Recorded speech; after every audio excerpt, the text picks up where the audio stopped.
everybody. I'm Raquel, and I'm Joe. Hi. So for me, faith was a non-negotiable part of our family life. My grandfather was a Presbyterian minister at the church that we were in Brazil. He was the minister that started that church in Brazil, so going to Sunday school on Sunday mornings and then service on Sunday evenings, I did not realize that not going was an option until I was well into my teens. So it was a baked-in part. It wasn't really an active choice that we were making. And it wasn't until I was an adult making my own decisions that I really took the time to figure out what role I wanted faith to play in my life, because I realized that no, it isn't just a given, that it's a choice you make.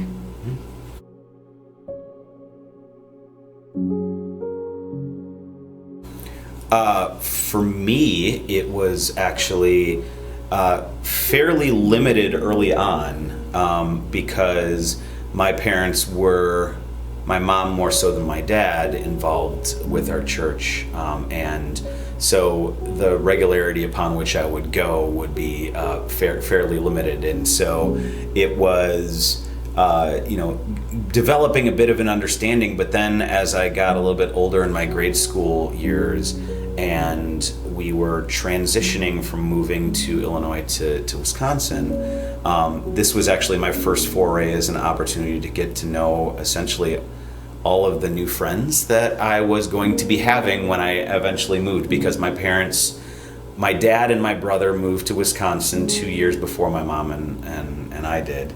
And so we would do school and she would do work during the week, and then we would come up to Wisconsin to visit them, and then would go to church and those kind of things, and meeting all of the friends that I would be making. And I was not excited about moving, let's be honest about that, because I was leaving all of the friends and all of the community that I had.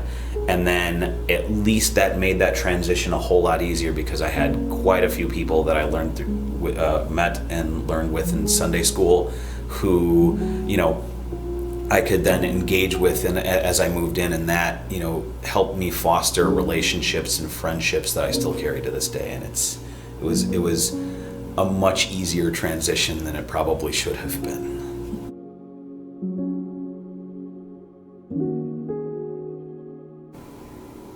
At least for me, it wasn't until the end of college, beginning of grad school, that it became more my choice.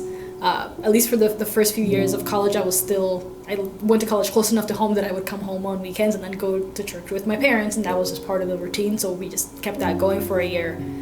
And then I stopped for about a year or two, just because then I wasn't coming home as often. College life was a little more exciting, and it wasn't something that bubbled up and wasn't a priority at the time. And I realized towards the end of my college years that I missed it. I realized something was missing, something didn't feel quite right. But then at that time, I was also deciding what church I wanted to go to, not only like a physical church, but also what type of Protestantism I really wanted to embark in. So I spent some time doing a lot of research and seeing the different. Surprise. I know. My neuroticism went to 100. Pretty much. But I decided to be an active participant in my faith, and really wanted to see what role I wanted faith to have in my life and what role I wanted to have in the life of the church. So I ended up selecting a Methodist church nearby in Jupiter, Florida, because I was really drawn to this passage in James that talks about how without works, faith is dead. And that to me really resonated, especially coming from a church where we spent a lot of time talking about, biblical passages and learning more about God, and that also felt very important, but it just felt like it stopped at the end of the service. And I was more interested in having a more holistic and sort of seamless experience with my faith. So that's when I decided to go to churches that really focused on being a part of the community and building these relationships, and being less about dictating what you're going to do with your life and making sure that our time on earth is making it better. So that's what I did. Nice. For me, I would say that my faith has always been wrapped up with my, desire and my need to kind of build community as well as to engage in service, right? And so part of that was the building of community, say, as a transition to, Wisconsin happened, and I had a friend group and people with whom I can engage, and this was my outlet for helping to build that. And then as things transitioned into confirmation and then into youth group, those were the things where it became the opportunity to actually put that into practice, into service, and those kind of things. And from another practical standpoint, from the kindergarten on, my mom was always very interested in ensuring that I was involved in the arts in some sort of capacity. This meant choir, music, acting, etc. She wanted me to be well-rounded. And so the thing is that when also engaging in some of those things, we also had a choir at the church that I was at, and that choir was so much better than our middle school and high school choirs and those kind of things. So this was really an opportunity to be like, oh, I get to hang out and sing with people who actually know what they're doing, as opposed to who are just here because it's either like an easy credit or, a time to goof off a little bit. And so that was a really good opportunity for me to be able to, continue to develop skills, build that community, and then, especially through things with confirmation and youth group, was taking, the things that we were learning and actually applying it into engaging with our community, providing service, and that really helped instill that as a goal or a need for me, to feel whole, as kind of you put it as well.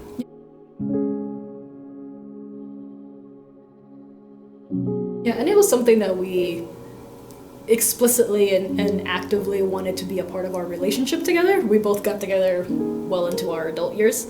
At that point had decided that we didn't really feel like embarking in a relationship that wasn't going to work. We were too old, too tired, no.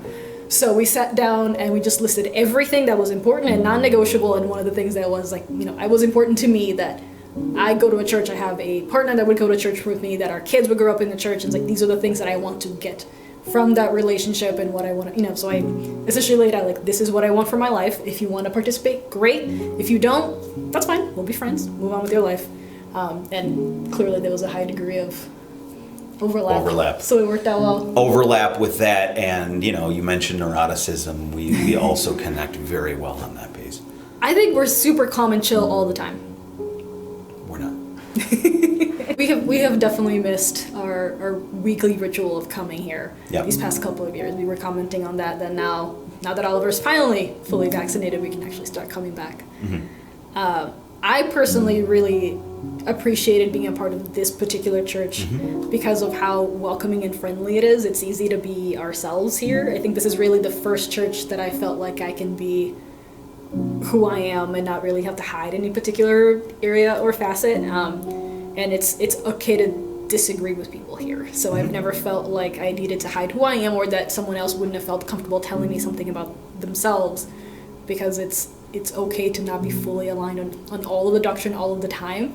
And that, the Bible might be this living document that we're all interpreting on a daily basis, and it just feels like a safe place to have those conversations here, as opposed to trying to pretend that we're all 100% aligned all the time and never having the conversation. So that, for me, is something that, given the churches that I grew up with, felt very different, to the point that I didn't realize churches came in this flavor. So this was particularly exciting for me. I share the same idea. It for me, it is the idea of, again, how welcoming it has been, but also the fact of, as you put it, it is like there's sort of like the not one right way to practice it. And that the thing is that it's always been the kind of idea of everyone's welcome at the table, right? Regardless of who you are and what you believe in and those kind of things. And that has been really great. Another thing that I, going back to the idea of service, was really funny, as we were coming in, because we were kind of exploring around, we'd gone to a service or two, and then when we were going through the process of orientation and those kind of things, and it was like, hey, what are you guys interested in, and then those kind of things. And then, as soon as we put these things down, within a matter of days, people are like, hey, by the way, you interested? Do you want to do this thing? Oh, I hear you sing. We've got 6 choirs. How many of them do you want to be in? But that was really all cool. All 6, apparently. Yeah, well, right. I can't play handbells, though.